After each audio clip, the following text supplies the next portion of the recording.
Good day mga idol, gusto nyo rin ba maging healthy katulad nito mga idol, yung mga sisiu nyo mga idol? Hindi po sa atin to mga idol, nandito po tayo sa San Jose del Monte, Bulacan mga idol sa kaibigan natin mga idol dahil binigyan natin siya ng mga Battlecat product. Ngayon check natin kung anong gamit niya. Yun, confirm mga idol, kitang kita mga idol, Bitmin Pro Powder mga idol. At pinakita pa nga sa atin yan mga idol dahil sabi niya sa akin mga idol, simula nung ginamit niya to mga idol, napaka-healthy daw ng kanyang mga sisiu mga idol.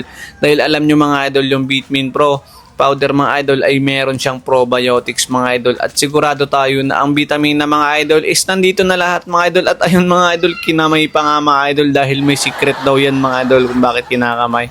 At ayun, naunahan agad ng pullets mga idol. Baby pullets yan mga idol. Kitang-kita nyo mga idol, halos mga tank build ang katawan niya mga idol. Kaya ano pa hinihintay nyo mga idol? Gumamit na kayo ng Bitmin Pro mga idol. At sigurado tayo mga idol, wala kang pagsisisihan dyan mga idol. Kita naman mga idol sa resulta mga idol.